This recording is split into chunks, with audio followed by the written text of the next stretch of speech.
Welcome back to part 2. So I've just finished putting the deck together. I think I made one quite big decision.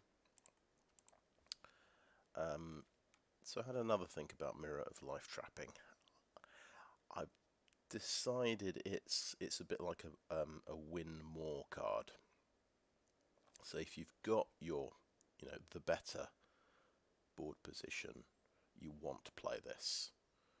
You've got more creatures, it just means the next creature gets dumped in the mirror. But if you're behind, this just makes your position worse. And for something that's cost 4 mana, you kind of want it to do something impactful. So I think it's a bad card.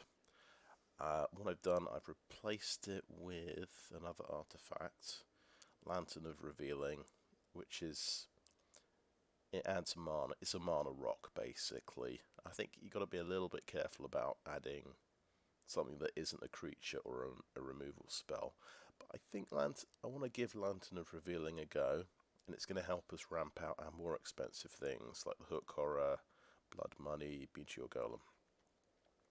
So there's a reason for it being in the deck.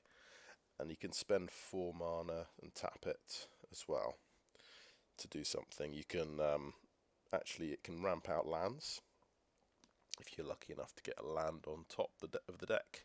Otherwise it's basically a scrying effect. You can put the card on the bottom of the library, and yeah, that's quite handy, I think. Late game, that can once you're low on cards in hand, that can help you get to the next creature.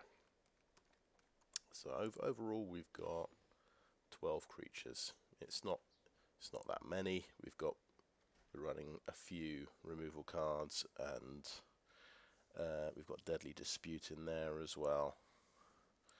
Lae'zel's Acrobatics. So this was the one that works well with come into play effects. So I've got a few come into play effects. We do have a little life gain sideline with Celestial Unicorn. I think there's only about 4 or 5 life gain things, so I don't know how good a Celestial Unicorn's going to be, but we'll give that a try anyway. And we've lent on actually just cheap creatures as well, just to give us a better chance of surviving the early game, because I've just noticed there are some very aggressive decks with a lot of early plays. Right, so I think we're ready to go. Okay, we'll just start it off. I'm just interested to see what this Fraying Line is going to be like. If it's going to be like a wrath effect. I suppose the flaw of the card, my opponent might have 2 creatures, I'll have 1, and it could act like a diabolic edict. So he just has to sacrifice. He loses. Well, in fact, it exiles their weakest creature, which isn't that great for 4 mana, but it's okay.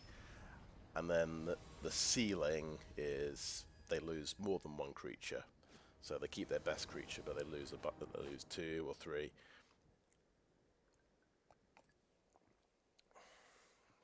And ideally, I've drawn both Fraying Lines, which is not great. Well, we've got removal.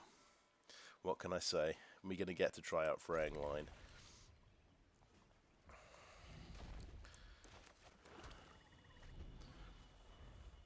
So hopefully we will draw another land, and we'll just go straight for turn 4 Fraying Line.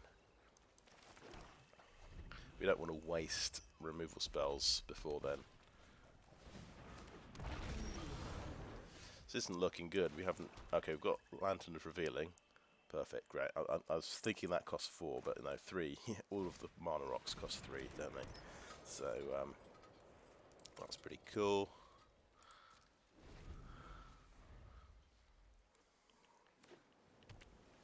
Kind of want him to play another creature.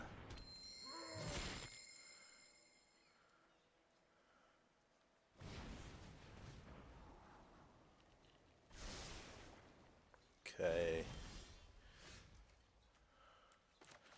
I'm gonna end turn because I could do something with my mana. I can use Lantern of Revealing. Okay.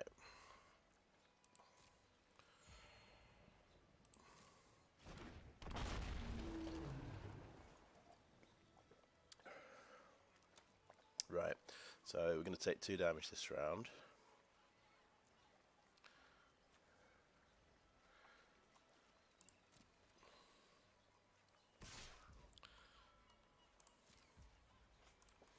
He's going to play that dragon. We're going to take 6 damage next round.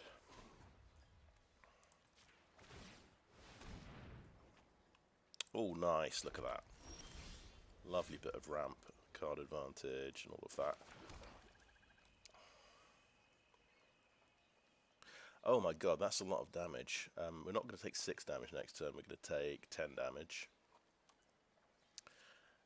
And he's going to... Remember, he's going to get to keep his best creature. So, yeah, we're taking 10 damage next turn. I'll play the Fraying Line, but yeah, it's not looking great actually. End turn.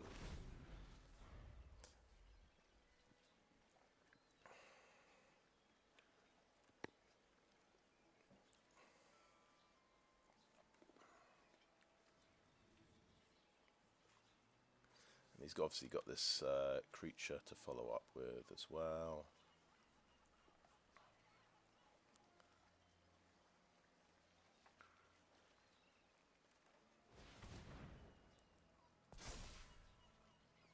So he's not, yeah, he's going to save that one for 2 mana.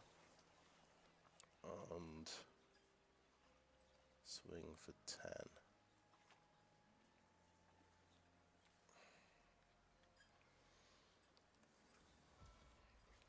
So yeah, we're already seeing some weakness with the Fraying Line.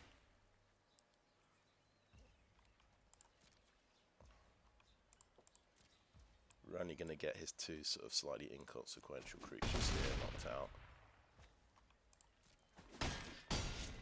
And I'm down to 8 already. Decline, and then take out 2 creatures. Pretty cool.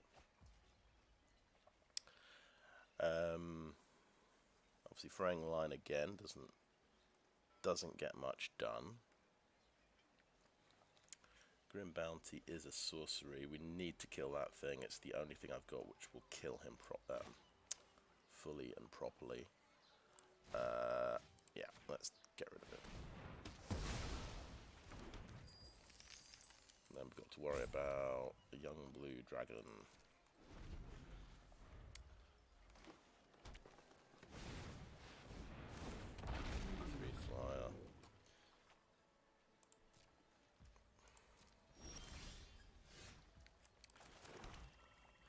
So we've got 5, 6, 7 mana.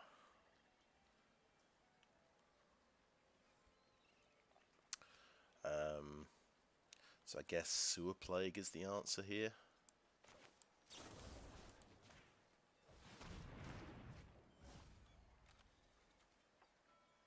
Oh, the beginning of each upkeep. So this will actually, the plague will actually kill this. That's cool. And let's go for Hook Horror.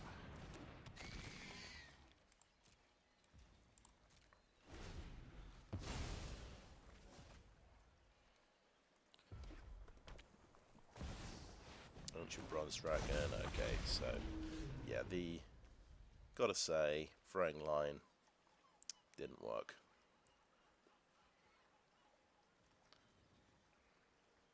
Didn't work. He just had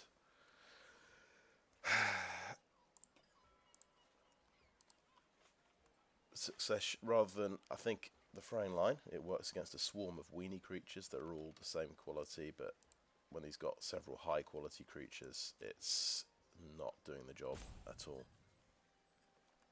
And Portable Hole maybe shouldn't be in the deck because the Portable Hole is what the Fraying Line kills all the Portable Hole creatures.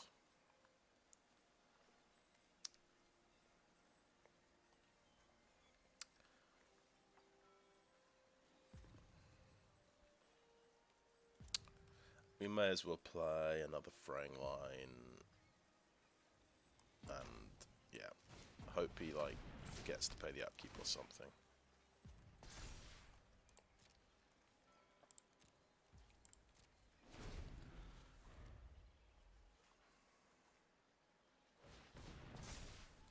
But yeah, we spent our removal,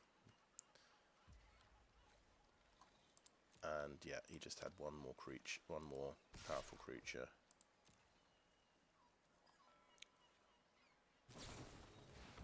Okay, an archery, sure.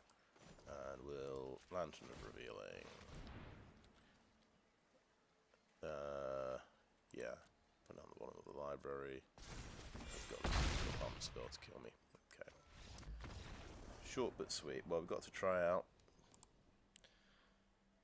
the new card, and yeah, it leaves something to be desired.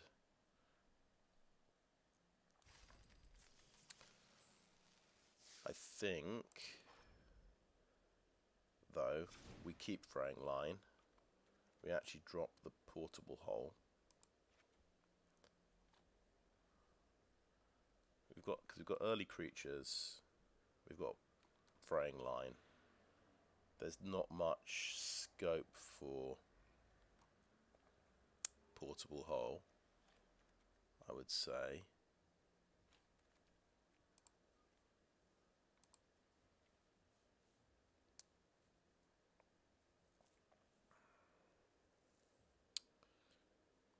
Now, Chain Devil would actually be good in that situation where they've got one really powerful creature. He's basically a 4 mana removal spell. He's another edict effect. I think that means he's good. He's good in this deck. So that is the one solution that would work there. Pit Trap doesn't even do enough damage. It's only 5 damage.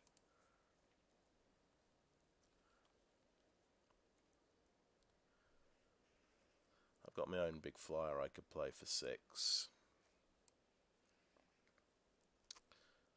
But I guess, yeah, I like Hook Horror more because it's so persistent. Yeah,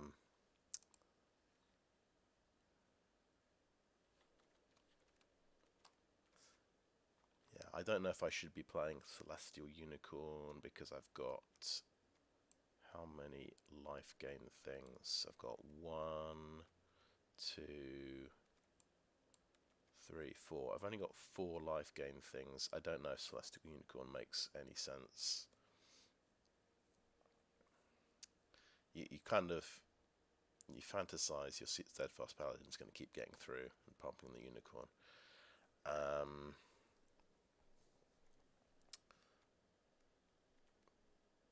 But still, it's a 3/2, which isn't a bad starting point. You can get to 4. If it gets to 4/3, then it's quite good value, I suppose. I'm thinking, would I be better off just with this big flyer, 4/4 flyer?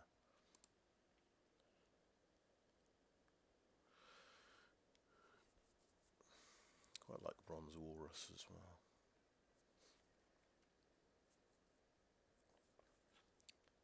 Okay, maybe we just go for this 4/4 flyer instead of that creature, because we just don't have enough life gain to justify that creature, I think. I am wondering if it's possible to get away with kind of just a good stuff deck that's like 3 or 4 colours, and you just use all of the really good value things, Warriors of Tiamat, Null Hunting Party, maybe Ettercap as well. You see, that's got destroy target creature with flying on it. Just a lot of good value answers.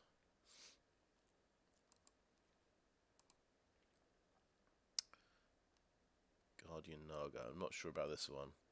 Exile target artifact or enchantment is the adventure mode on that. I think, yeah, the the different option is, because we've got kind of a small chunk of white weenie in the deck. I don't know if it goes well with our Fraying Line plan. Quite like Lae'zel's Acrobatics. We might splash for that.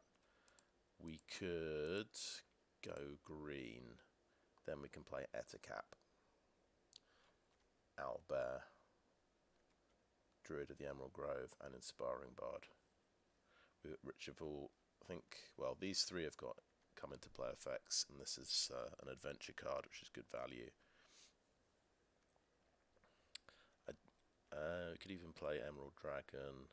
Counter target activate or triggered ability from a non-creature source. So it's kind of an obscure adventure thing, so I don't know if that would be good or not.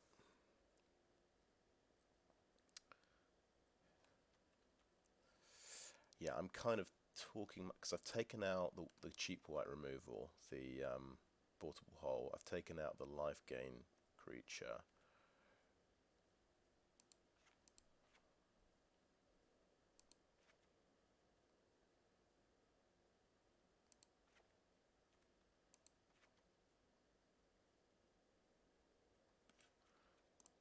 Maybe we keep the two pretty cool white come into play effects, these two.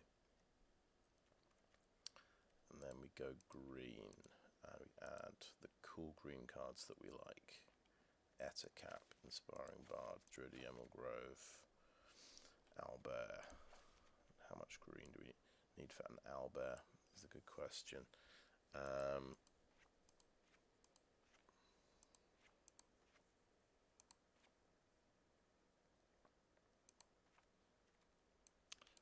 Fact,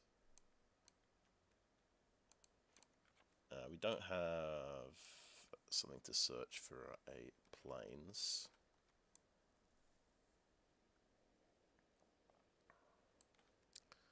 Emerald Dragon could be good. We've kind of taken away like the early plays part of the deck.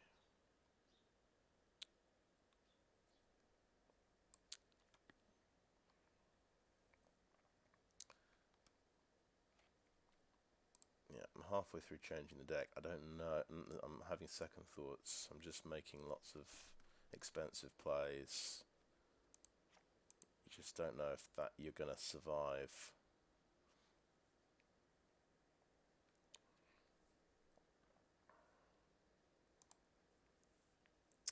To get to that stage.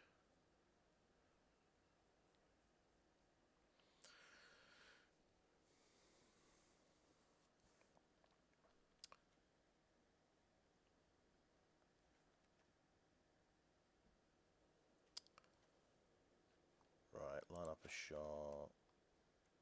Basilisk would be good. It keeps us in the game.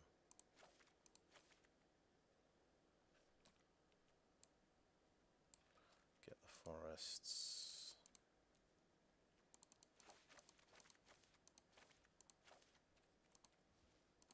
Oops. Get the gates.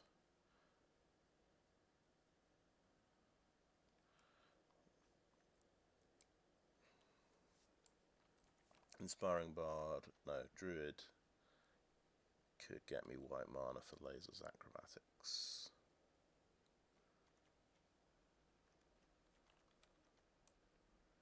True. So let's get a plains in there.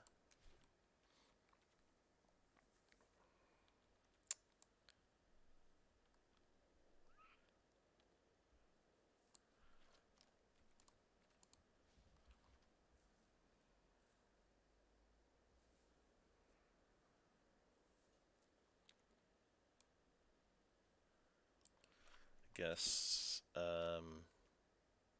swap Shambling Dragon for Emerald Dragon.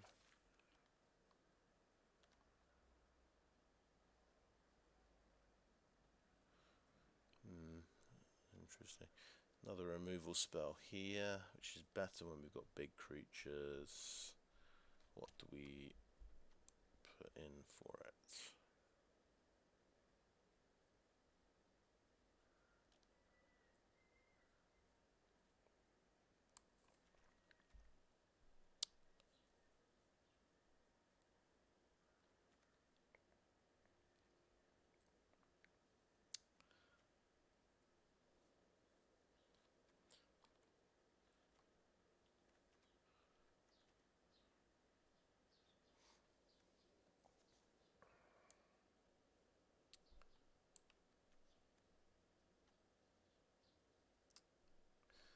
trouble is I'm not usually putting 2 creatures into play.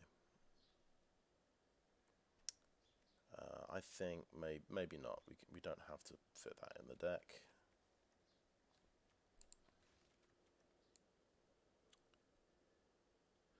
Okay, right. Few alterations. We're going to go for the green version.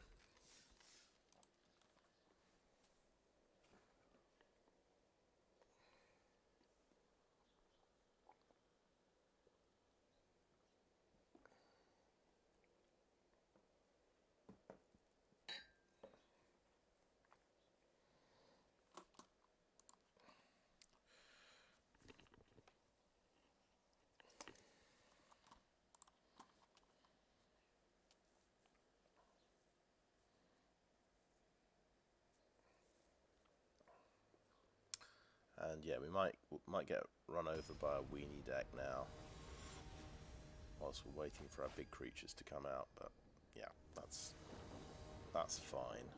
That's bound to happen. Right. In fact, what we've managed to do is just draw all green mana. We've got a Fraying Line, so let's see, can Fraying Line save us and keep us in the game? This is a good test. We're going to see how good Fraying Line is. Probably should have mulliganed, but you know, oh well, we've got a swamp there. I'm a genius, right? Theory is we save the cast down till after we've done Fraying Line. Take out his creature. That's good. We've got a small creature. We'd like to see.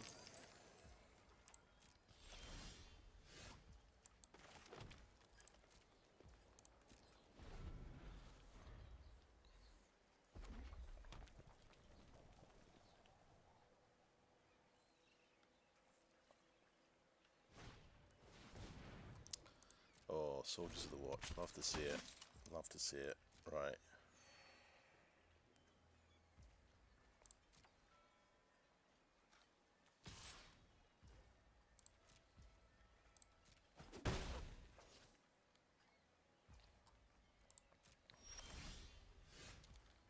Cool.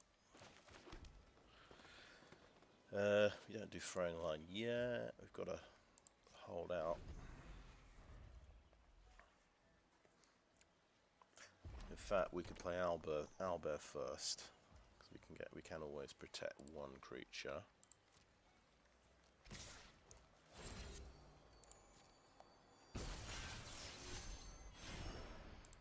Kind of hoping he plays 2 small creatures rather than one big creature now.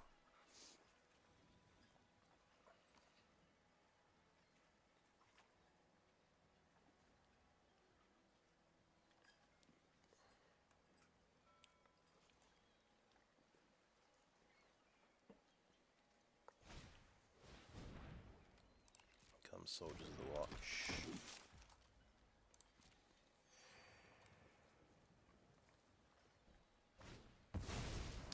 Another creature, another small creature, right? Oh, nice. It's gonna pump his Soldiers of the Watch. Pretty sweet. Okay, my turn. And we're totally gonna go for the Owlbear now.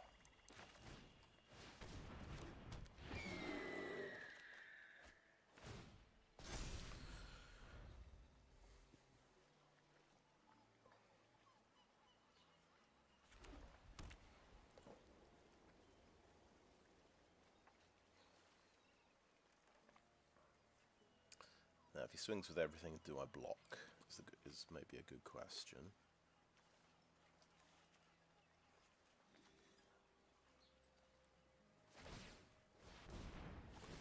So that's got first strike.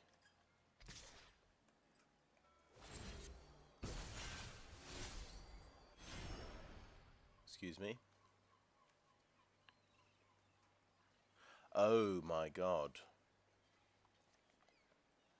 It can give things a double team as well. It's not just first strike. Take 6, because we want him to play another creature rather than a pump spell. Yeah, take 6. It's fine.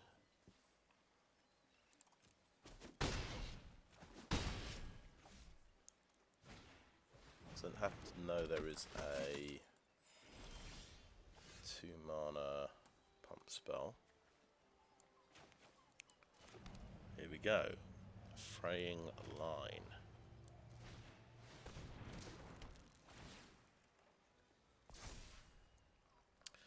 And the Shambling Ghast could just be a blocker to preserve my life total. We maybe don't care if it dies. I could stop on the upkeep because we could Deadly Dispute it and still have mana for something else, for a removal spell. Yeah, I'm going to play that as a blocker. That's reasonable.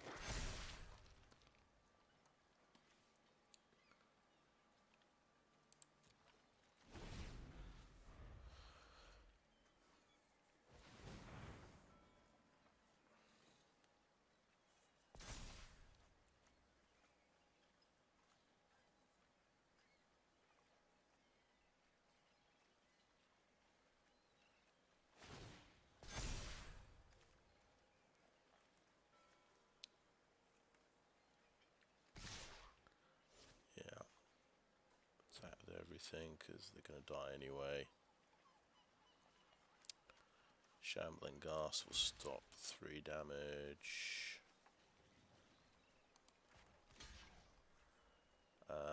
We know that he's got the +3/+3. He's cutting through with 7 damage, so we have to block, otherwise we lose to the pump spell. We'll get a treasure token, I think.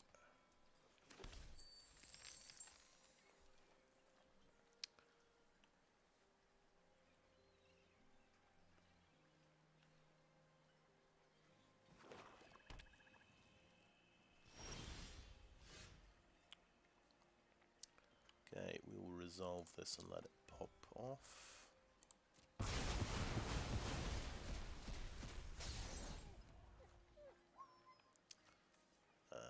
Sewer Plague seems the correct one to use on this guy.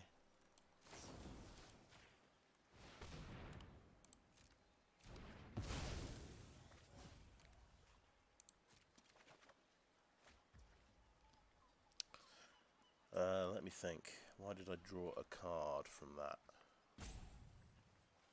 Why did I draw a card from that? Something obvious. Because that was in my upkeep phase that I did that. That was my draw phase. Yeah. I was thinking Deadly Dispute my thing in my upkeep. My Shambling Ghast if it somehow wasn't dead.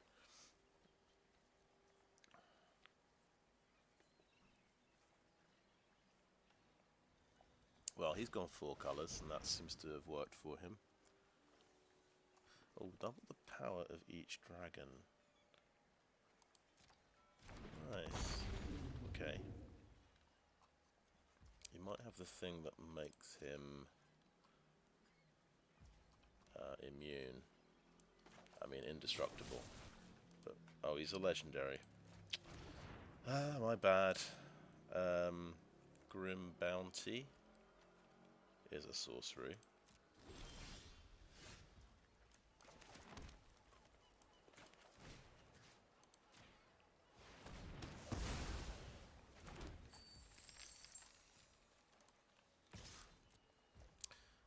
Well, I still got 4 cards in hand. I don't know if this is, if I can say this is working yet.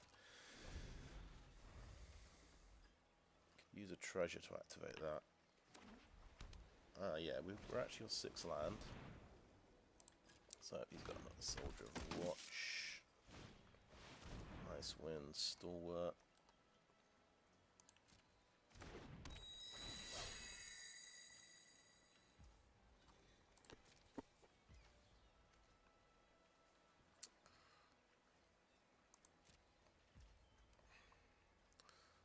So, Soldier of the Watch. Tell you what, we will just Chain Devil to kill the Soldiers of the Watch, I think. So, yeah, Deadly Dispute.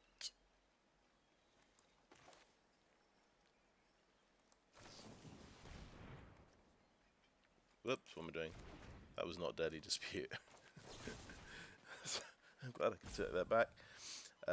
Yeah, Soldiers of the Watch have to die because they're just going to gum up the board and stuff. And then my turn. Hey, we can Grim Bounty that as well. That's a lot of removal we're doing. This is quite fun, really. Deadly Dispute can sacrifice a treasure as well, which we'll do at the end of his turn.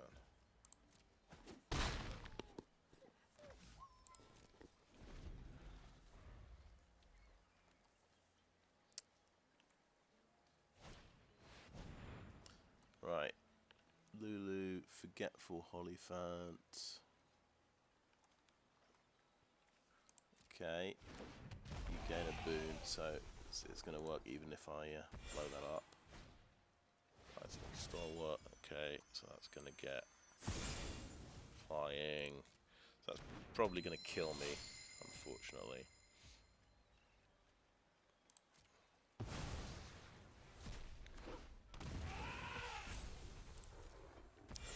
Should have used the Chain Devil, shouldn't I? Because that would have. I didn't know he was going to.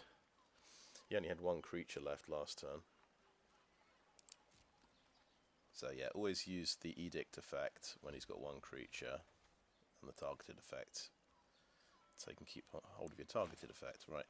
So we're going to sacrifice a treasure and hope we get something good. No, we didn't. We got the planes though.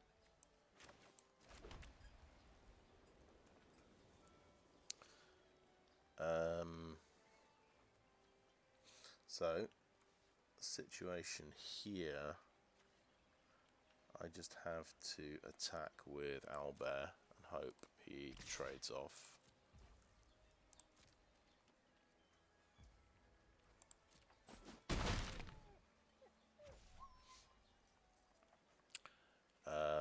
So we know we're taking 4 damage. That can specialise and become a 2/4. He's got all sorts of different things. I think that we have to use the Chain Devil.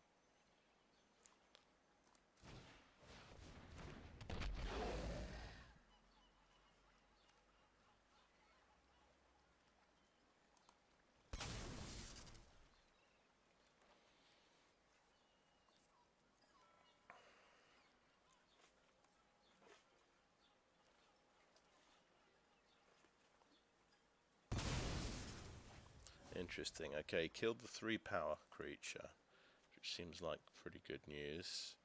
Lantern of Revealing's not going to do much, so I think we will seek with Gate of the Black Dragon.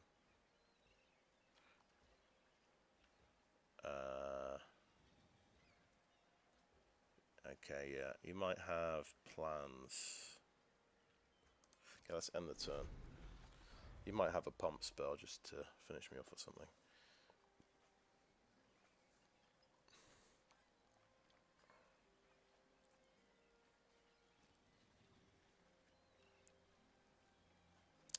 This is going to find a black card. We could narrow down quite easily what it could be. The Wrath of God, because we've not cast that yet.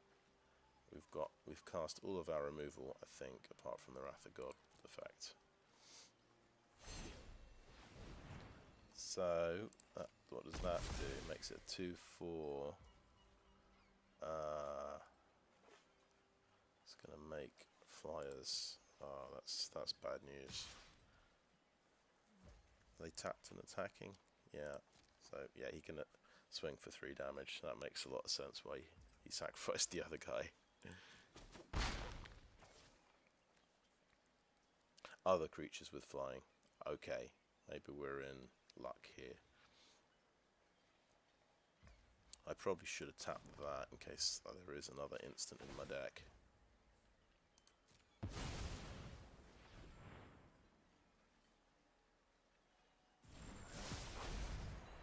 Oh, good. Yeah. Oh, fantastic. Okay. So, we've got enough to do like 7 mana of stuff, haven't we? Easily. We can line up a shot to get a plummet.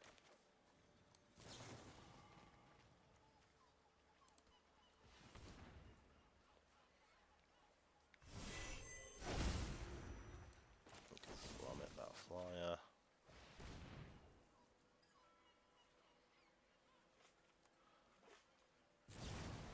He's got a Pegasus Guardian, so sweet. Okay. And we'll play our Emerald. Did we have a chance to? I didn't see it give me the option to counter that. Maybe I just clicked past it without even thinking, but I can counter target activated or triggered ability from a non-creature source, which would... Oh, that's a creature. But it's with an adventure instant. Okay. So that's another big flyer. It's bad news for me. I think we'll just attack and see if he wants to block.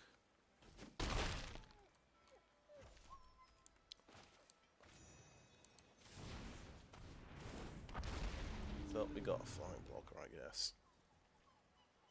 But yeah, we weren't to know his last card was going to be a protect card. Maybe there was a better timing for casting Plummet. Perhaps in his upkeep phase, so he'd have to tap mana and wouldn't be able to play his Guardian. Yeah, I should have. That's probably what I should have done. That's going to get flying. Wow, nice.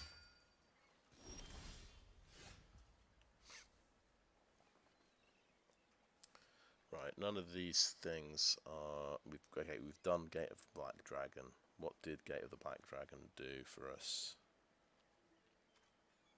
Do we remember?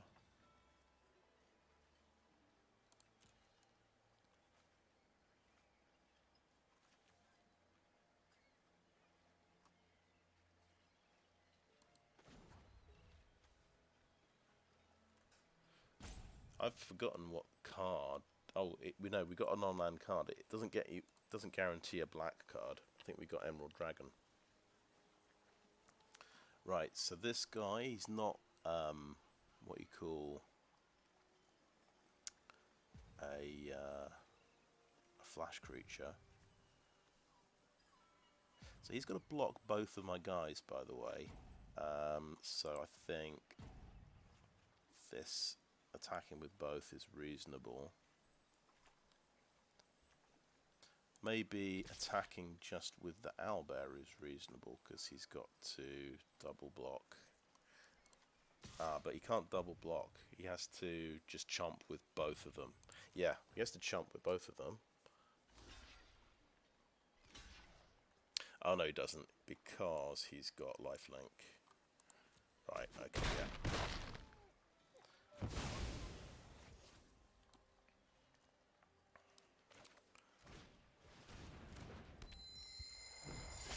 Lantern of Revealing.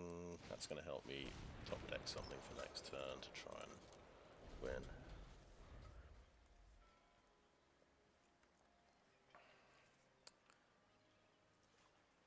But hey, we've had a pretty exciting game of Magic here. I'm pretty happy. It's looking like I'm not going to have a good sealed run, but yeah, the thing that makes all of his things get flying is a bit of an issue.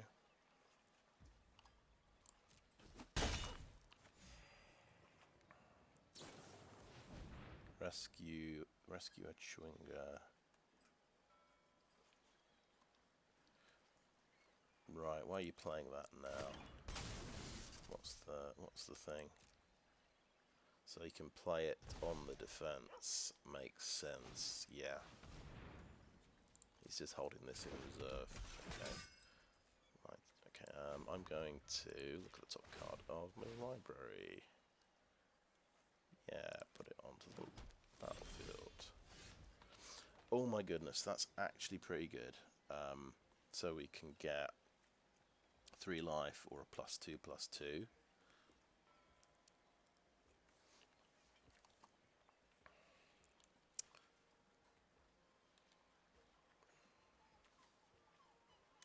So we could actually force him. That could get pumped.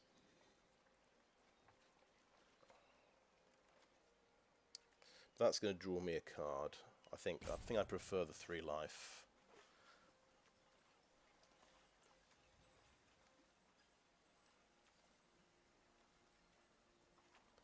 Let's go for just this attack.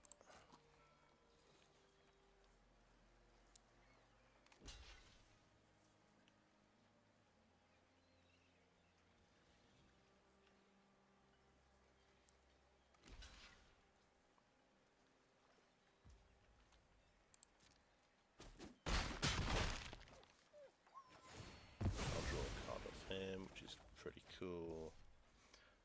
Excellent, and that is an instantly kill a flyer. Bard for 3 life. And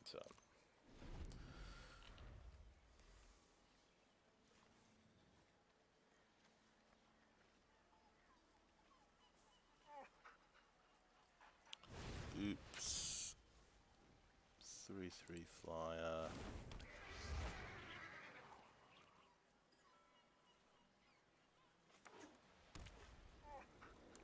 Good game.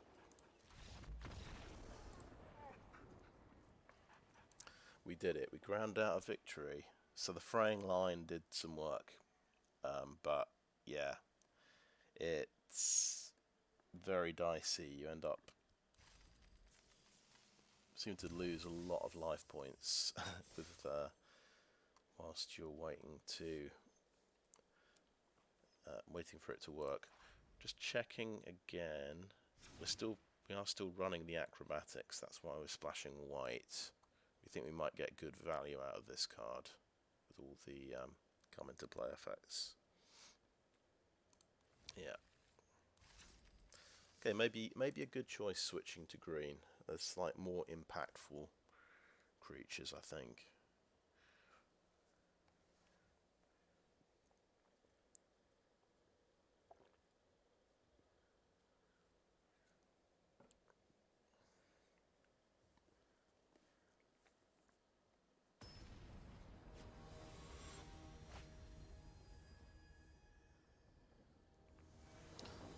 It might be a deck where we ought to be playing 18 lands. Okay, cool. We've got the Fraying Line, we've got 3 lands. Oh, he's got a 1-drop. This is worrying.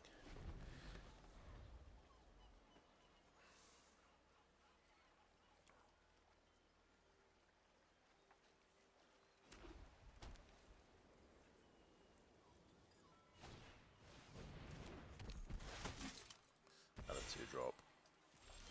And he didn't attack. Because he can still tap that to give something haste. Yeah.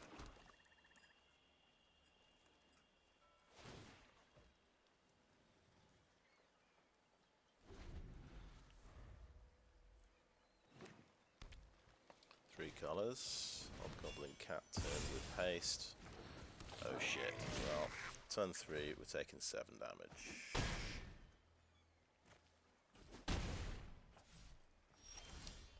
And we still can't cast anything.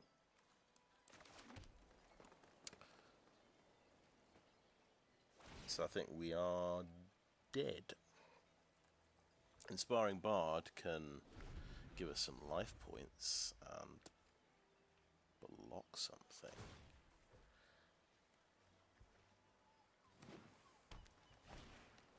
Another Hobgoblin Captain. We take 10 damage, sure. Turn 4. These sealed decks, very fast so far. So think we're just totally dead at this point. We didn't do anything for the first 3 turns, and we're completely dead. We're on 3 life. We took 17 damage because we didn't do anything in the first 3 turns. Because we're on the draw. But that's this environment, I think. it can be quite fast, definitely. Inspiring Bard will give us 3 life points for what it's worth, but we're dead. Yeah, Kobold Warcaller is murder. That just giving things haste. Oh my god. Sure.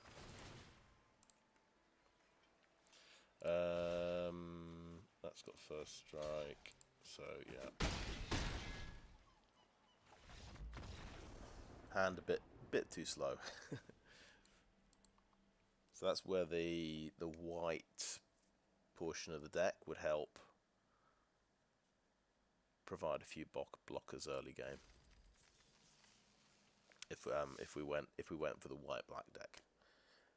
But still, he had, I don't know if much actually beats that rollout, to be honest. I don't know if I'm gonna have sleepless nights over my deck composition because I couldn't beat that deck on the draw, because I don't think a lot of decks beat that on the draw.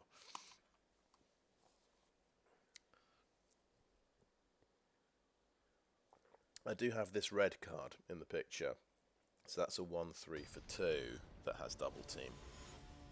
That's my other idea, that might be just a really fantastically good value card. Right, we've got a 3-drop for a change, and we do have a Fraying Line.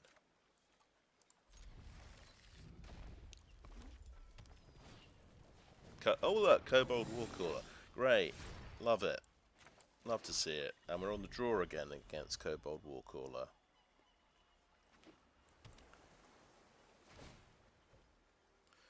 We know the game here. Okay. Oh, this is the rabble rousers I was just talking about. So I've got double team. Don't die quite as quickly again versus these compared to the Hobgoblin captains. So that's good news.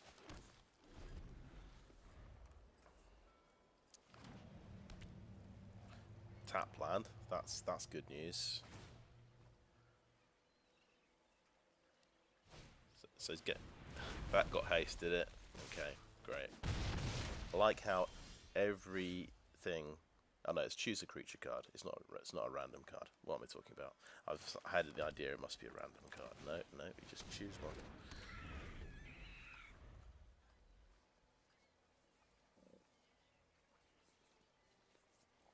We might get away with resolving a Fraying Line here. It's possible.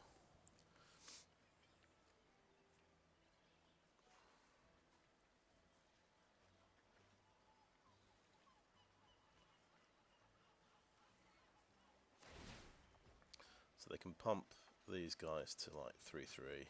That takes 6. Polka Ghoul has haste, okay. We just got to take the damage. It's 6 damage, yeah. And we'll play Plains and a Fraying Line, yay.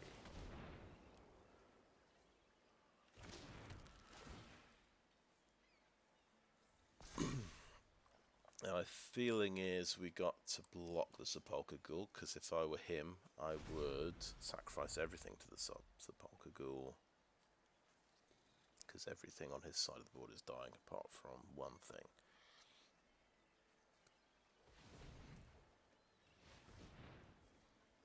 Unless he's got an answer to the Fraying Line. He has to pay 2 to keep his ghoul alive. Makes sense. So 2, 4, 6. You can hit for 8 with the ghoul.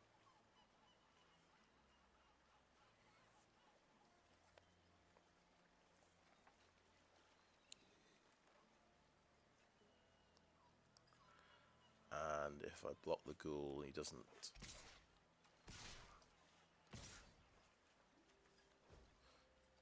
So these can get through for 4 damage if I block the ghoul.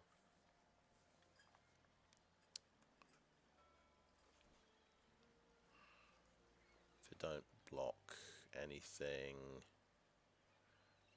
Probably 8 damage from the ghoul.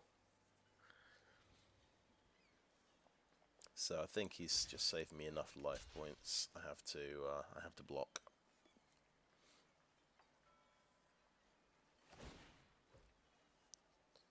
Something else is getting haste. Okay.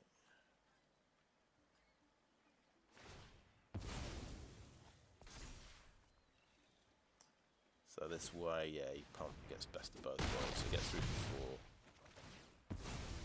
Get to scry. Line up a shot. He's got blue. He might have flyers, so I think we will keep that on top. Now I've just got to remember to decline to pay this. Knock out those 2 creatures. I think the best creature here is a hook horror.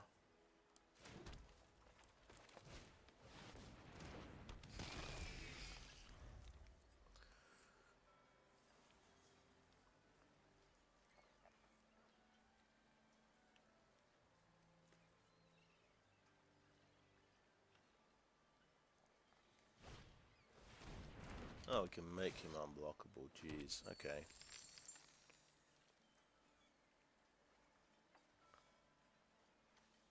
Equip for 2, swing for 2.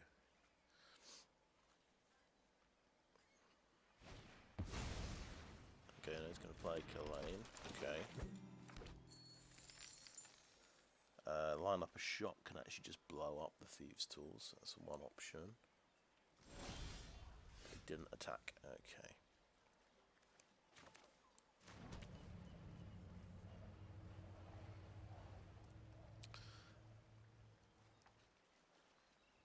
If I right click on this, it should show me them. Yeah, they are instants, so I don't need to reveal the fact I've got line up the shot yet. Do I want to play Chain Devil? Not particularly. Right, that has to be equipped, doesn't it? No attacks, and end the turn.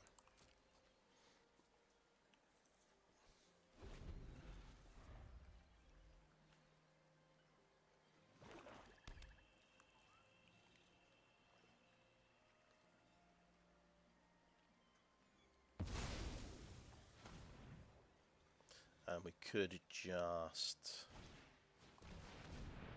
save up for blood money. Haste and reach. Yikes. It doesn't have menace. So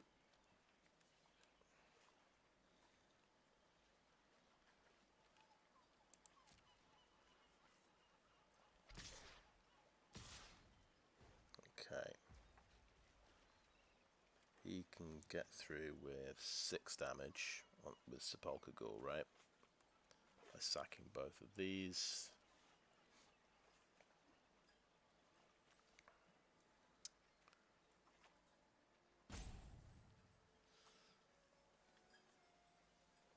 Will he do that?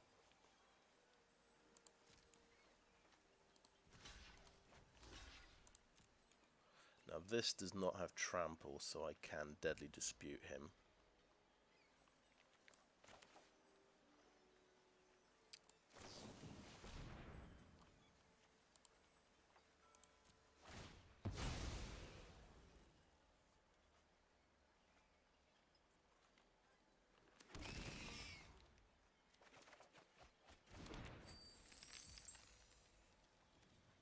Oh.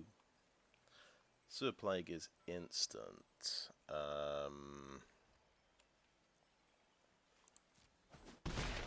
Take 2 damage, that's fine. Okay. So I think... Right, my turn.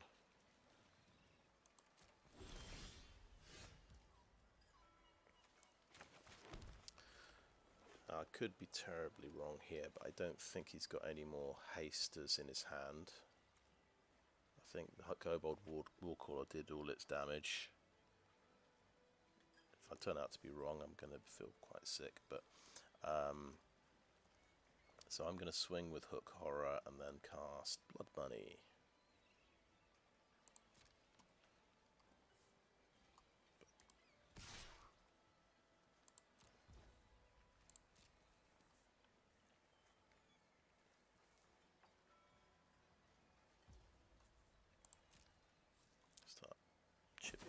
this life total. And it's blood money time. Now he wants to sack everything to the ghoul first to deny me treasure. Yeah. Smart man. In fact, he can only sacrifice one thing. Good point. Tap treasure. He comes back untapped as well, in case he does have some nasty haster.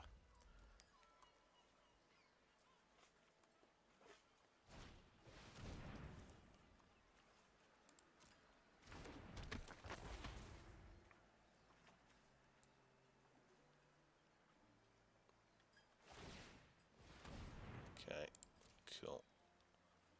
No worries, he didn't have haste.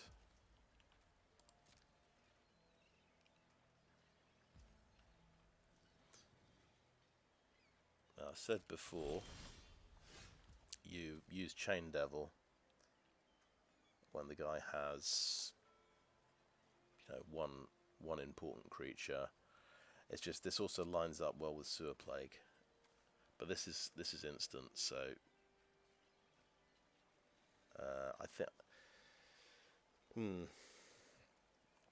I think we swing with Hook Horror first.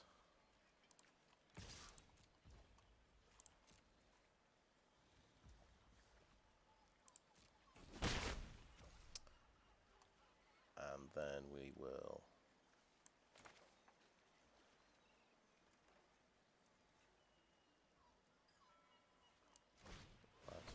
healing and Chain Devil.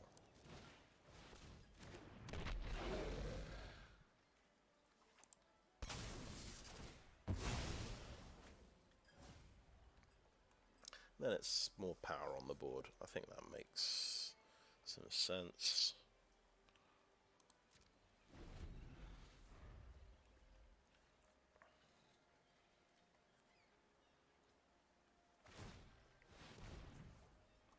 Okay.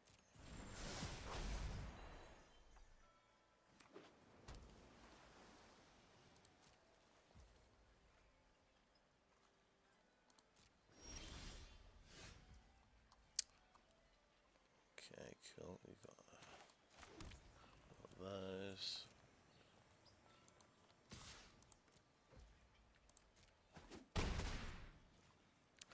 Just to, I want to feel a bit safer, so I'm gonna gain 3 life with this guy.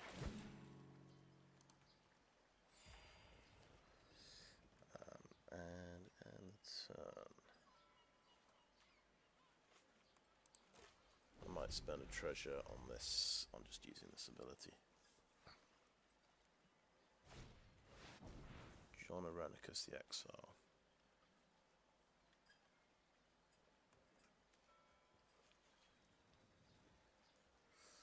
Okay, I do not appreciate that guy. Mill for 5. Jeez Louise.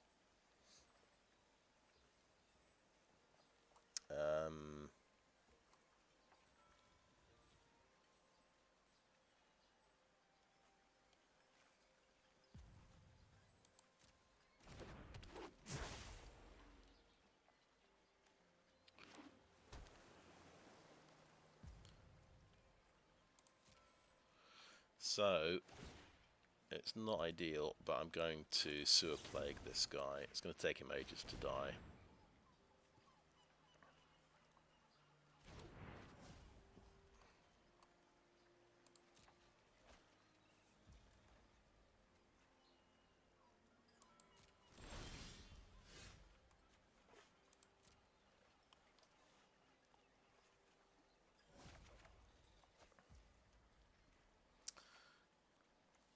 Next, swing in with everything.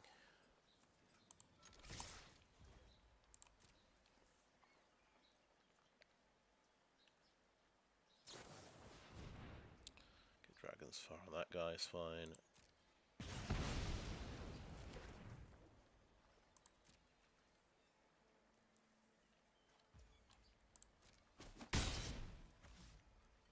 I think we're potentially drawing something good. So let's tap this one. Let's play a forest first and seek. Can we just tap all of our forests?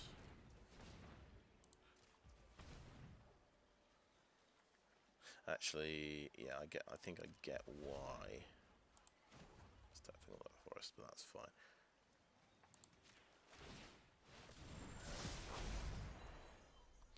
Okay, he's cool. So we can take. We've got two ways of killing flyers. Do we want to play more beatdown though?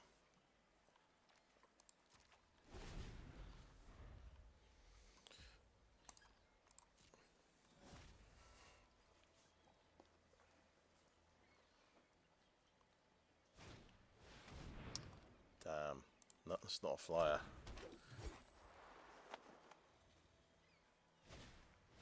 Oh wow.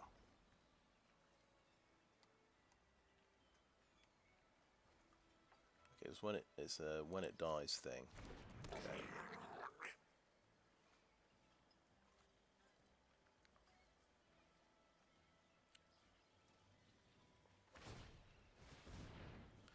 Very nice. Okay.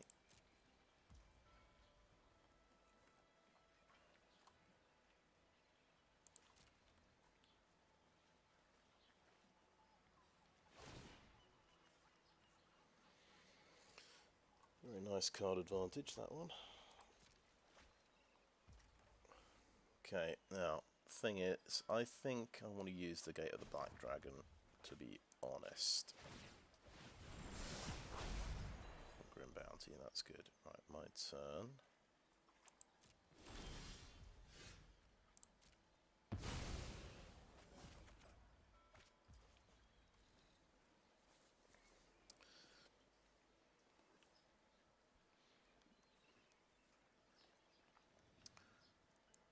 Right,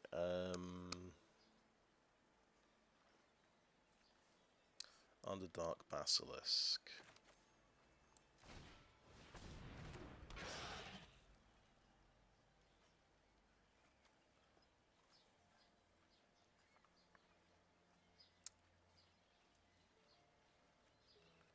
I think I want to swing in with the Bard. I'll block with the Trap Finder. I'm an idiot. Then he gets card advantage.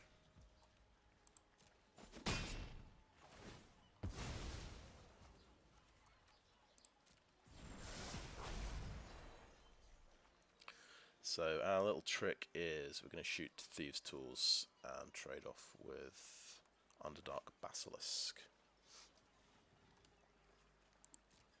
That's our big play.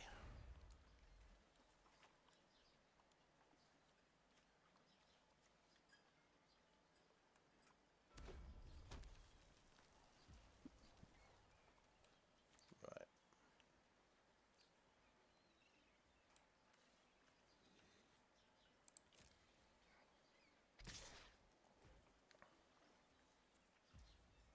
Okay, line up the shop. Give me a naturalize.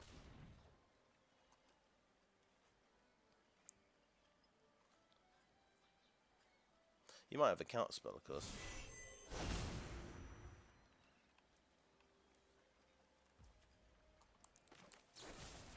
Pop the Thieves' Tools.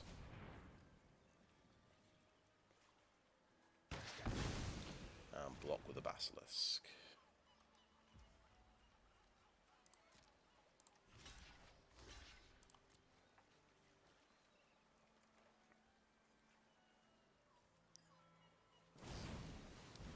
Two-handed axe gives it double strike, so nice. He just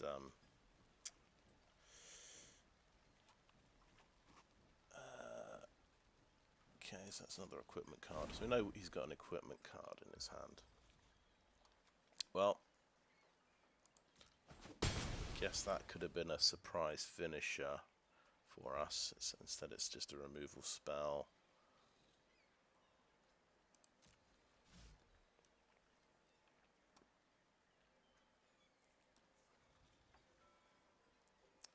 Guess just play the axe. and equip it might be a good move for him, because I know he's got it. But I'm going to use my Lantern of Revealing now.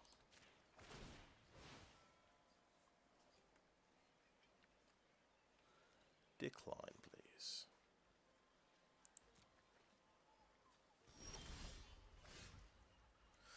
Good creature. 6 mana. Yeah, let's Grim Bounty this guy because he's proving persistent, and he could give him card advantage.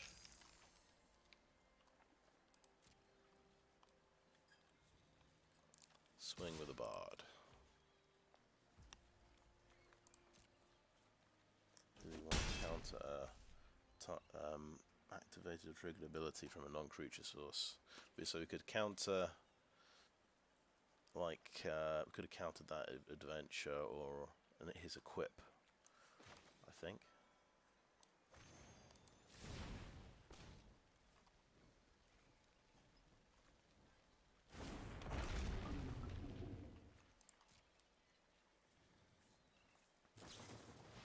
Manticore.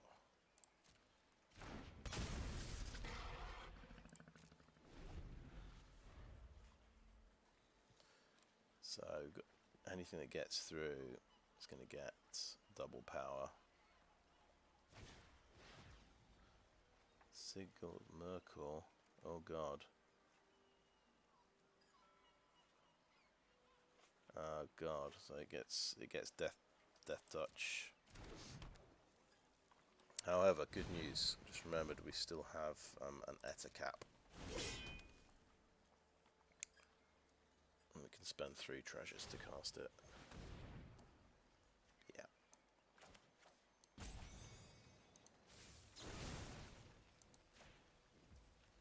Auto pay.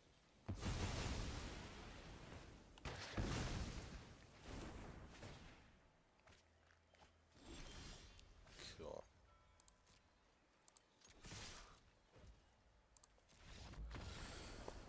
Two wins. So this deck is doing something.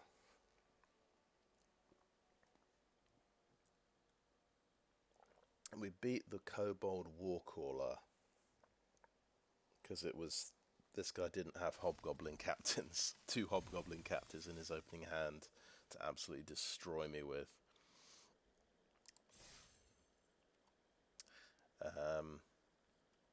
Okay.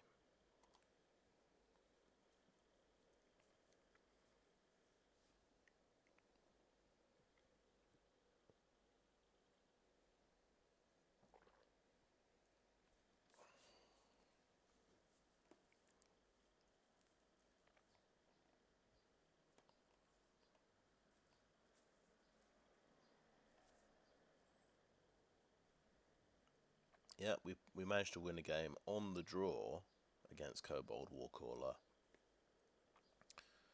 using our slow removal card, Fraying Line, so to kind of help reset the board.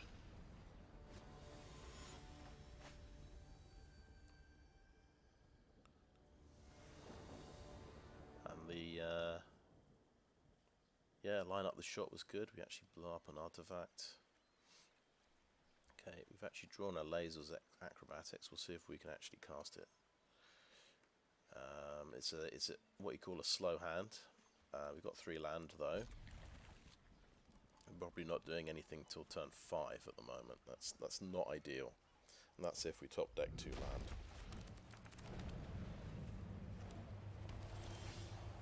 Ah, there we go. Shambling Ghast. That's something.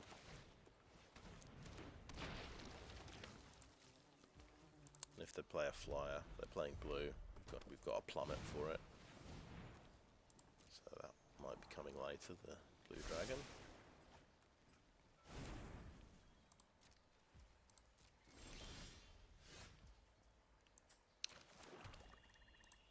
No land yet.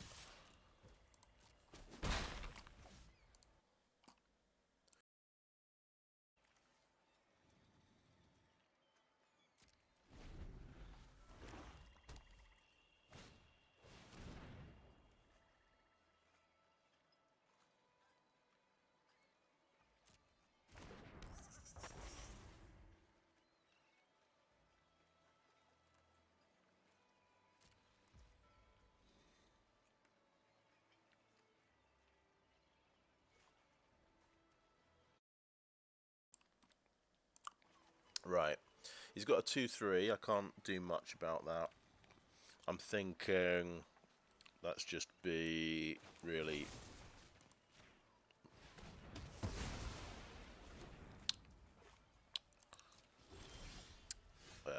silly. Let's just be really silly and kill it with a cast down. Just to preserve my life total, buy me time. Because obviously the Shambling Ghast can't kill it by blocking it and shrinking it. And we've got a plummet in mind for the dragon, so that was my reasoning. I'm probably going to regret it, but you always do. Also, it's a good setup for Chain Devil if I can get top deck that land, sacrifice the Ghast, and kill the next thing.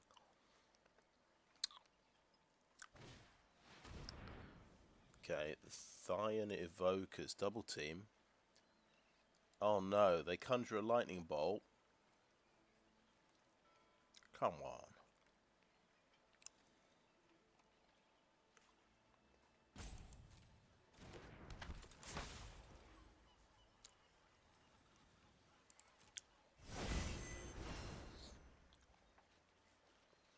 You do have to discard a card. Shambling Ghast going to get lightning bolted. Are you serious?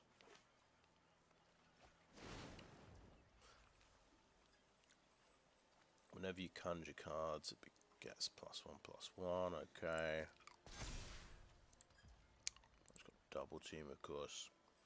Really need that land for Chain Devil. I'm kind of hoping he lightning bolts this, which that would be insane.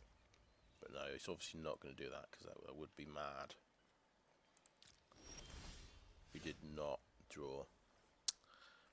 So now it gets to double team. That's a disaster. Got Deadly Dispute though.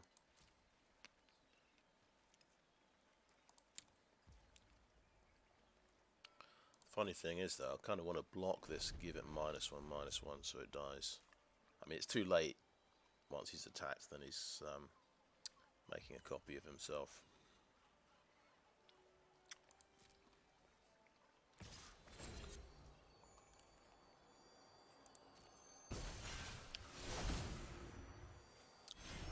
Oh yeah, that gets to be a 3/3 now. It's got that little line of text on there.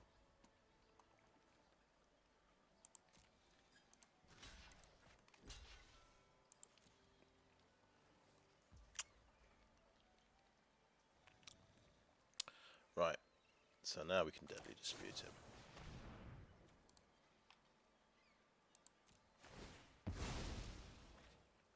Get the treasure token. Actually got a land. We are truly blessed. Imagine you'll cast another one.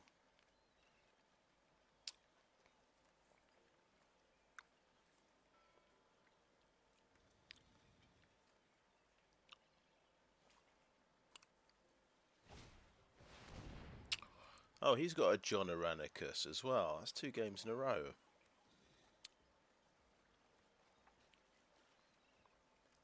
Sure, why not? Okay, am I getting milled massively? I'm getting milled massively, okay. Why not? So he's opened with a couple of nice rares, really, hasn't he?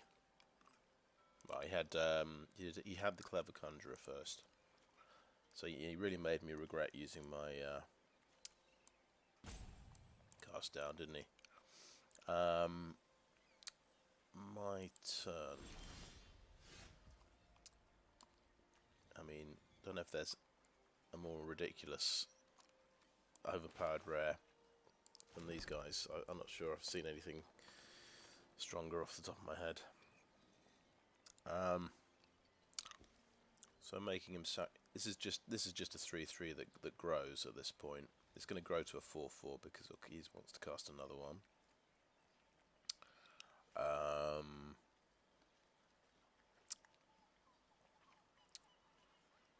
Hook Horror might be good here, because then I can Chain Devil next turn and sacrifice the Hook Horror. That's my thinking.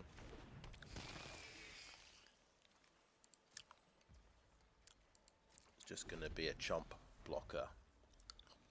So it's going to save me some hit points, hopefully.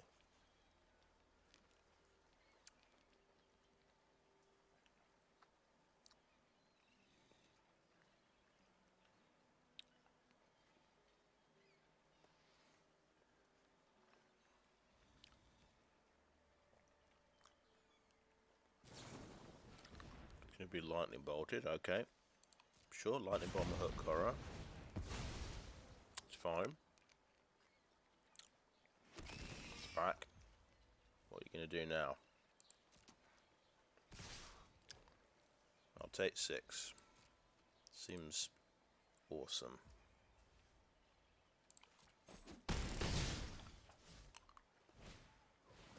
Oh shit. Well, he's got a perfect thing to sacrifice now, hasn't he? And he's going to draw cards.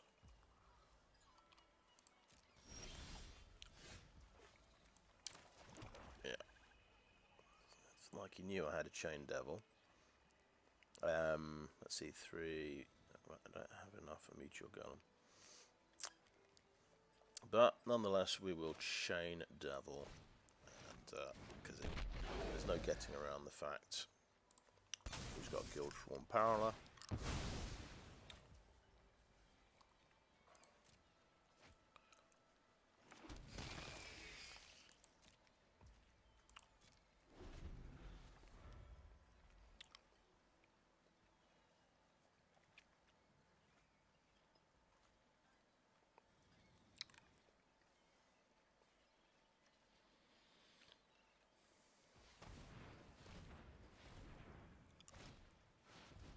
Yep, here they come again. Get that lightning bolt and bolt the Chain Devil, I'm guessing.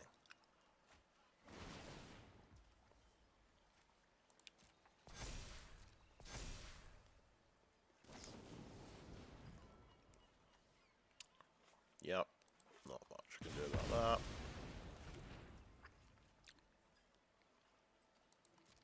Good point, I can just draw a card with this thing. Is it time to block with a Hook Horror? No. Let the damage through.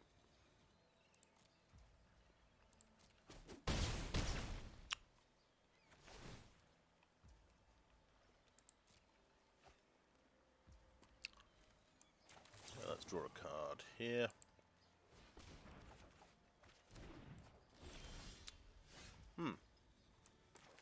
Removal thingies. Right. I feel like the damage is done with these guys.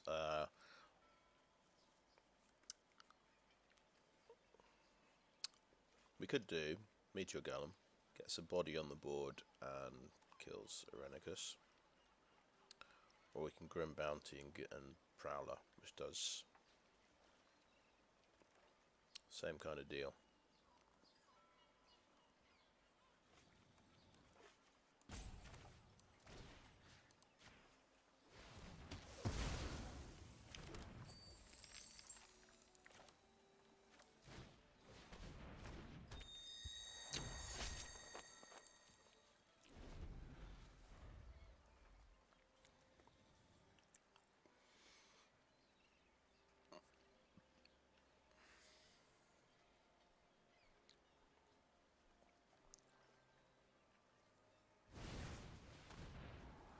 Okay. Silly me, yeah, there was a reason for the line up the shot. I completely forgot about the blue dragon. Never mind. I can take 2 damage. So I'm not going to lose the Hook Horror just yet.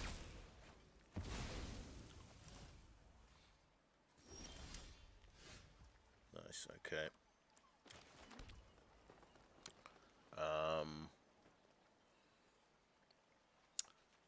obviously he's got 2 young blue dragons.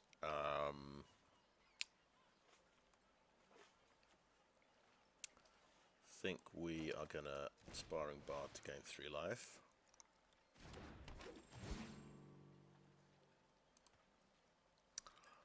Do we want to use Hook Horror on defense, or just hit him for 1? Potentially he's pumping that twice by conjuring more cards. But yeah, there's not too much point. It's only 1 point of damage.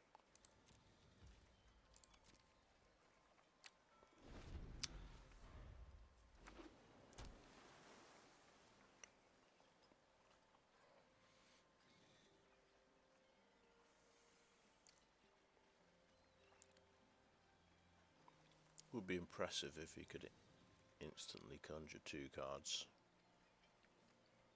Just don't know if there's that capability at instant speed. Baleful Beholder.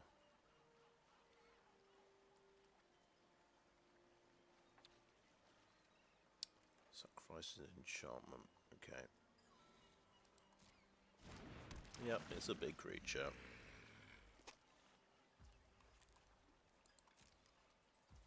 Okay. So he's finally got my Hook Horror. Oh, he didn't use it.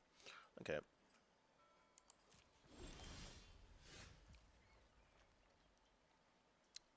Target activated or trigger ability. I don't think we're ever going to get to use that. Right, so Meteor Golem is big creature. Seems reasonable.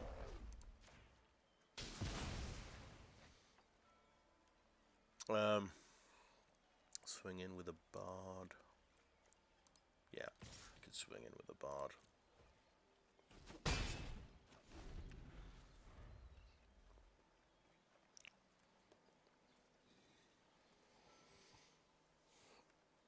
We're just hoping some of our come into play guys stay alive for our acrobatics.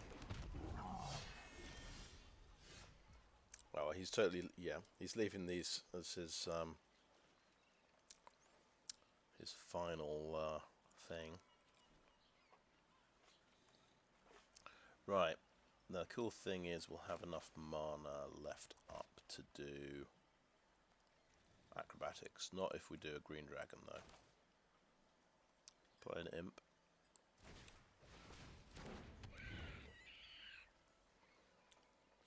I'm thinking we block and we do acrobatics.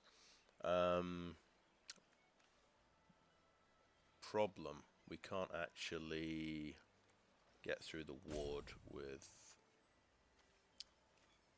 our acrobatics, which is tragic, actually. Really tragic.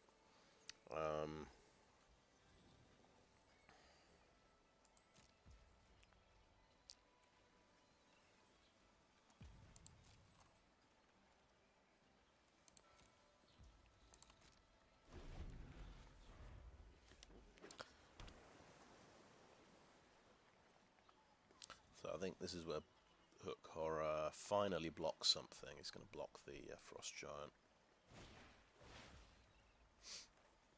Damn it. It's okay, isn't it? Let's acrobatics everything. Wait. We're going to take 6 damage, aren't we? If we acrobatics everything. We'll leave the Hook Horror up. Because it's end of the turn, isn't it?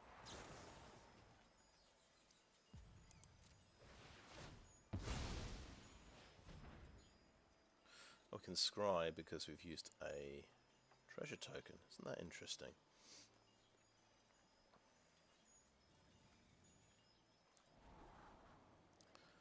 Good, keep it on top. Oh, everything goes and I don't get a choice.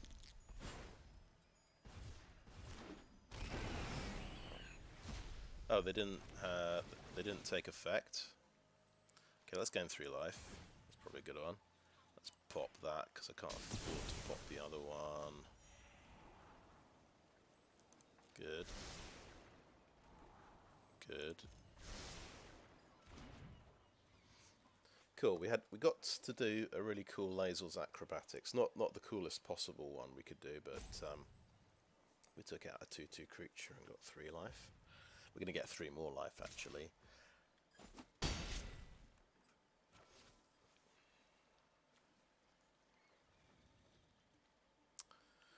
If he plays anything else, oh nice. Okay, so I guess that this stuff will come back, and I will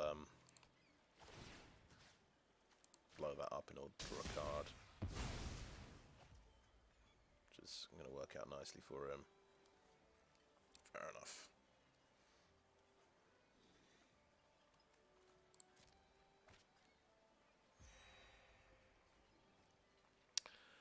Okay, my turn. Grim Bounty for 7, I guess.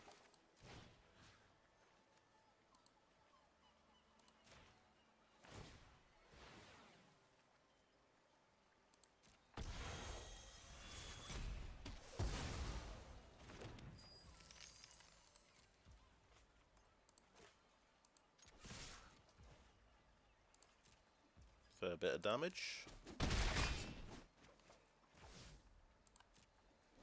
He might have his own sweeper. Now I'm thinking, is this a good setup for the black sweeper? Okay.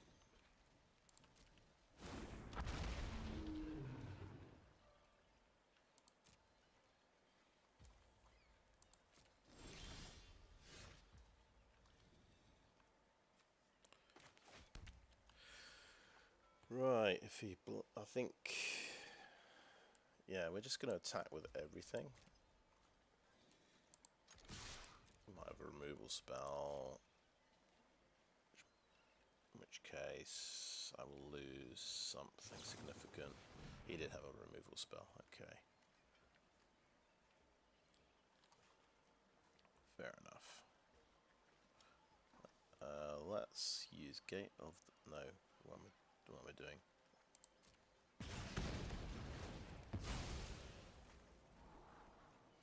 Lantern of Revealing, is it what I need right now? I'm gonna say no, even though it's like... Then again, it's helping me find... We just want to win next turn, don't we? We've got some cool scrying effects.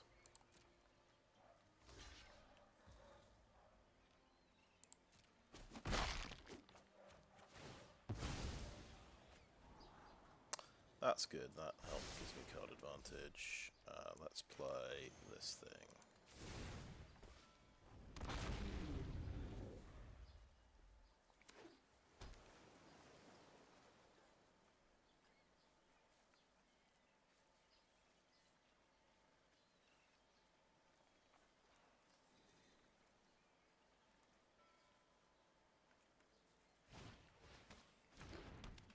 Okay, 3/2 creature.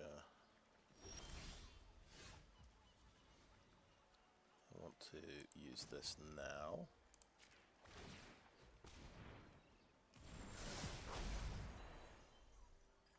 Sweet.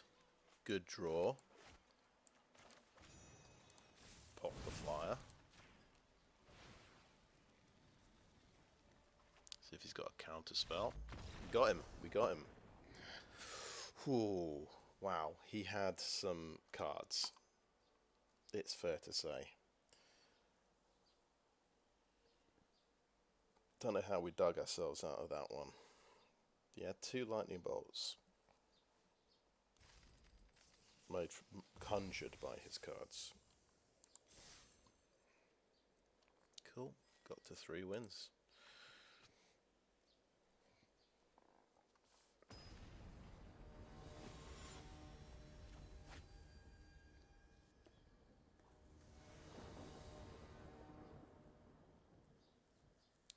Okay, it's all very green, but we've got this early Death Touch blocker that can keep me alive, and then a Bard. Keep me alive long enough, hopefully, to get that black land.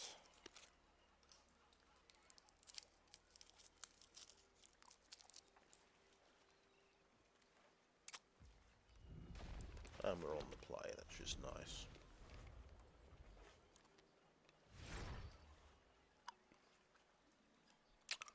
Will we ever use this dissonant wave?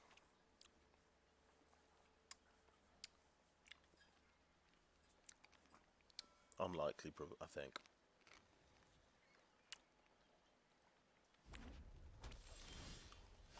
Fraying Line, okay.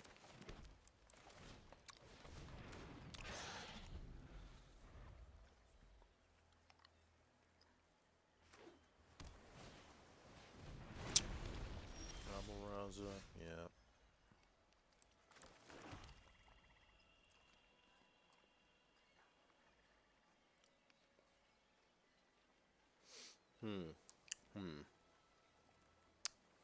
So, we believe he's going to gum up the board with creatures. So we're going to play a Fraying Line when we can get some good value out of it.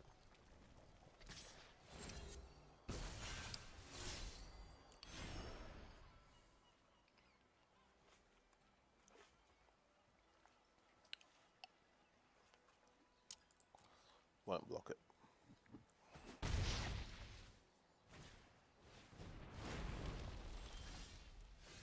Another Fraying Line, okay.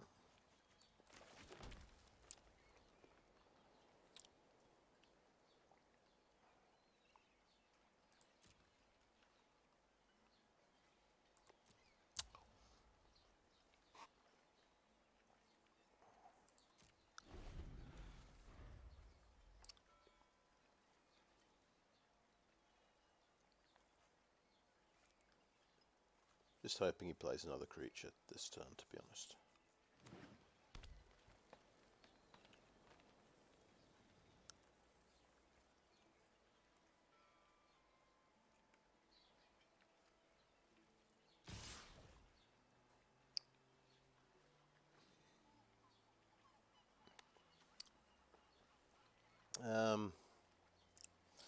Just debating.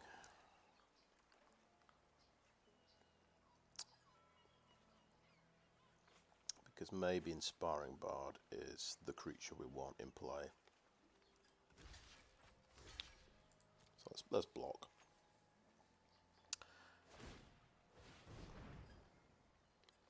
But he won't have another follow-up creature, will he?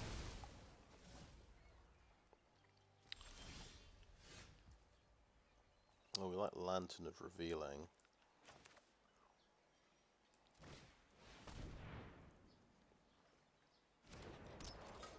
And we could play another Death Toucher.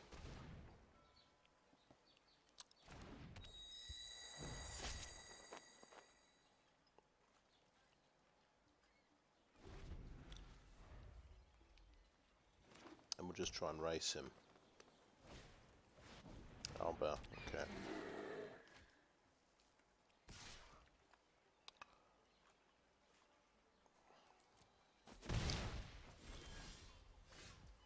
We're not going to be able to race him.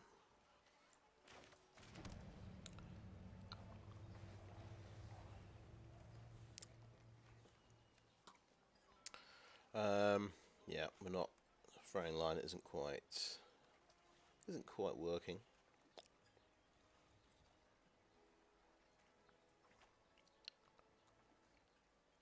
Isn't quite how it's supposed to work. I think we'll just soak up the pressure a little bit.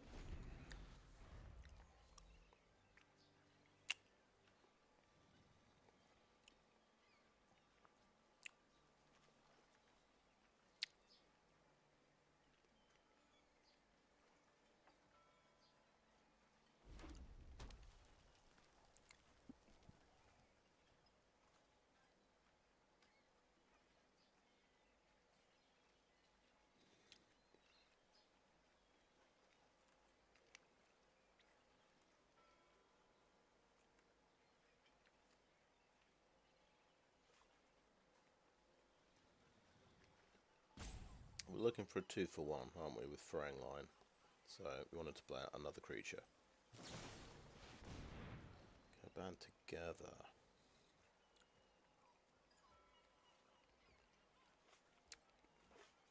It means I draw a card, of course.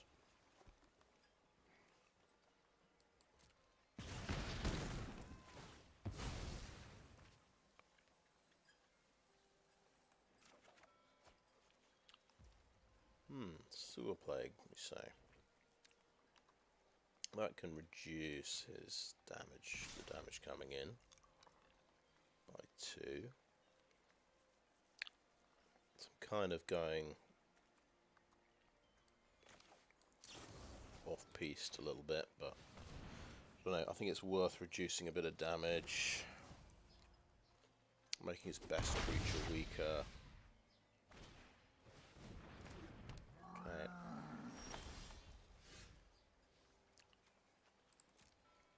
That's going to be dead soon. Okay, cool. Right, Hook Horror. This thing. This is the guy.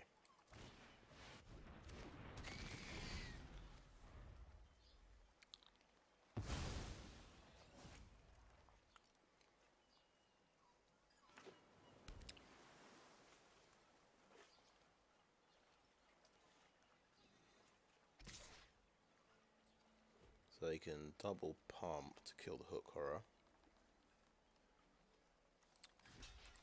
That's okay.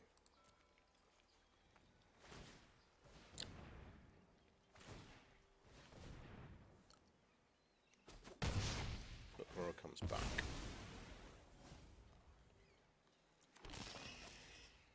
And yeah, we're not doing the Fraying Line very effectively here.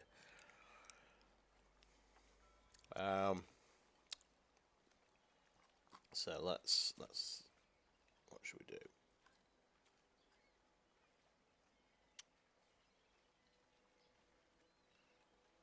So he can be unblockable and just get bigger and bigger.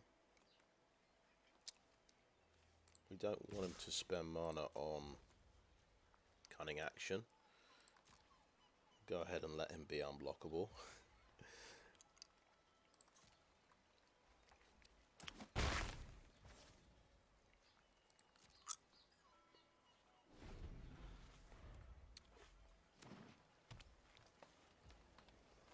Feels like I've already really messed up here somehow. I couldn't resist just blocking and trading off with his creatures.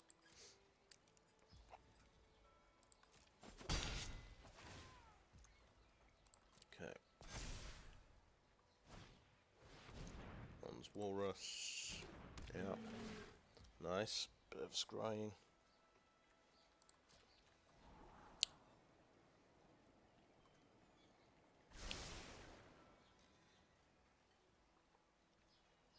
Another creature. No. No. Okay, card.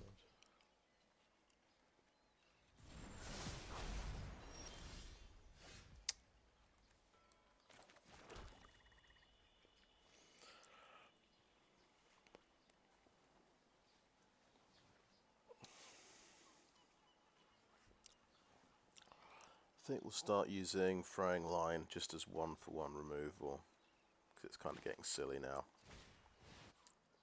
We just want to get any value at all we can out of this card.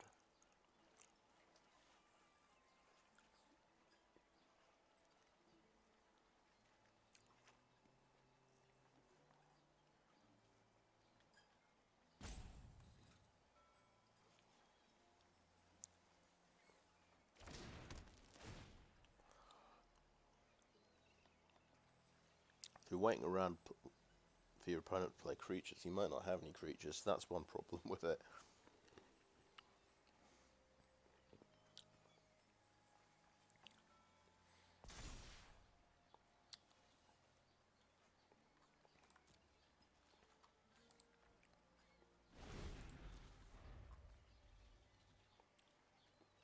I think I broke the cardinal rule of blocking and using removal. You just got to weather the storm and watch your life total go down. I think. Favoured enemy, Imp. Interesting.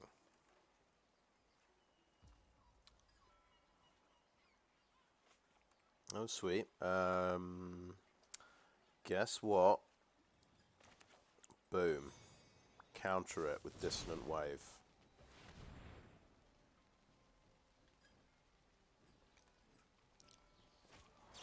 What the hell is that? What? Exile target spell, then roll a d20 and add that spell's mana value. I don't understand what happened. That did something very complicated. He just stole my spell, did he? So he's got my Emerald Dragon now. Oh, that's great. Just great. Gale's Redirection. Wow. So, yeah, I got to use the adventure ability and it massively, massively backfired. That's great.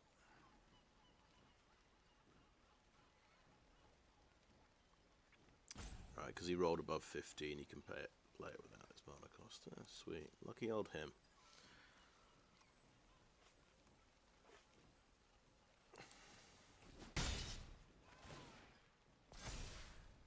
Fraying Line is actually only going to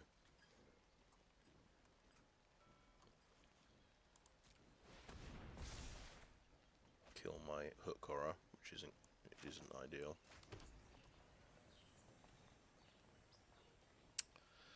So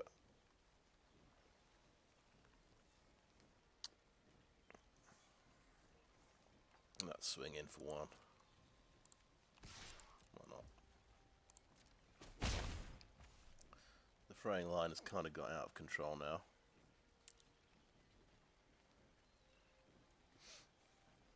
Let's Grim Bounty this thing.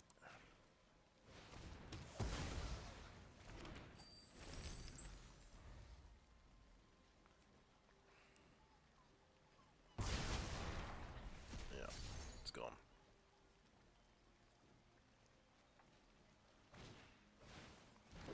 Sure.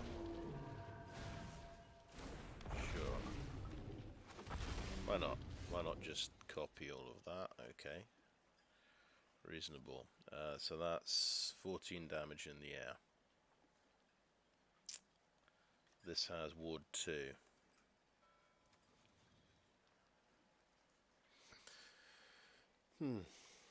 Nice.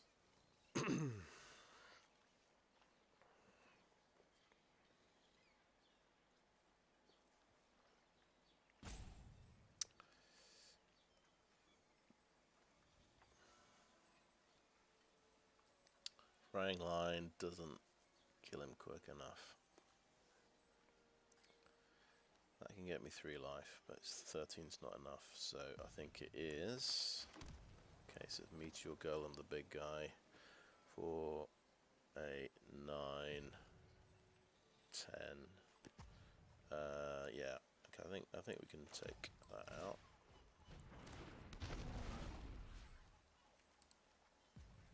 Yeah.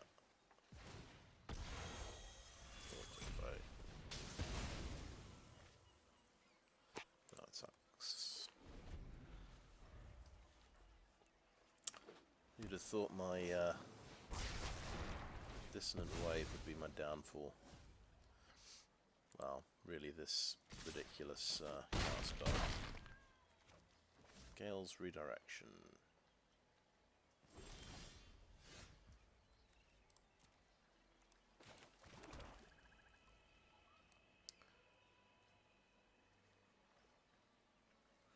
Now,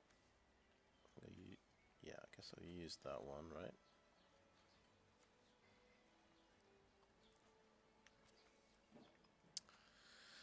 Can get to 5 life. It's not really doing it for me. I think Seek with this gives me a blocker. Doesn't do enough.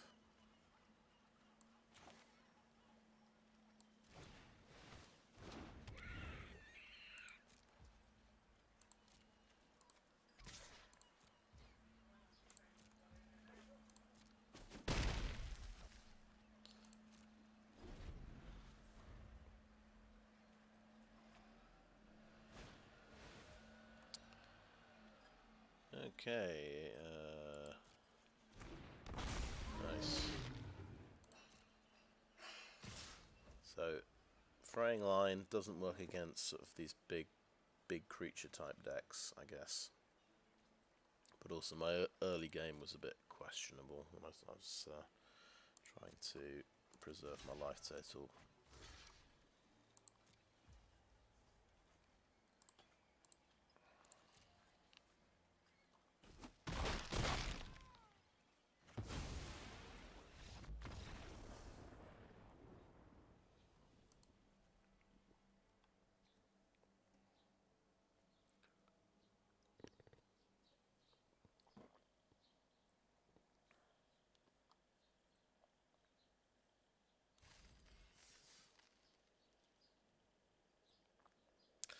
Yeah, so interesting. We got to try out this interesting card, Fraying Line, which is potentially a board sweeper, but it looks like it's going to sweep everything. Well, it's literally going to sweep everything apart from the best creature on each side. Going to work a lot better against a swarm of creatures, but it is slow. It doesn't take immediate effect, so they still get to swing in for a turn. Maybe sacrifice the creatures. Maybe use fight spells on your rope creature, like in that last game. Still, I think I'd use it again. I think it's got some potential there. But yeah, it's just better against those swarm decks. There are quite a few decks that are making lots of creatures in this. And we got to use Lae'zel's Acrobatics. That was pretty cool. Of course, he had a ward creature, so my Meteor Golem couldn't afford to blow it up. But I think it did win me that game.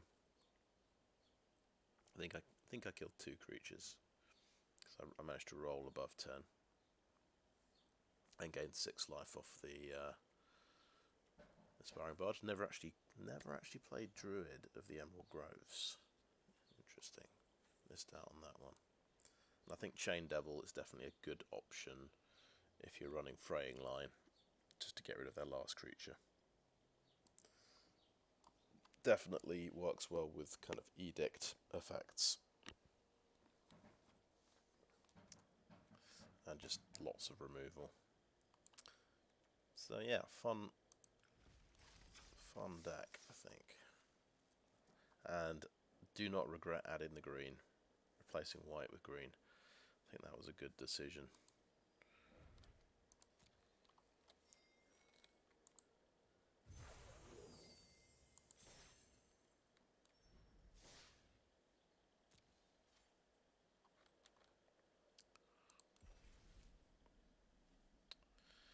Right, yep, up to 15 packs.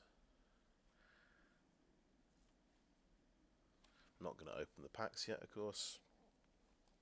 I think once I've decided I'm done with limited, then I might open them. Alright, I think that's the video. Thanks for watching. See you next time.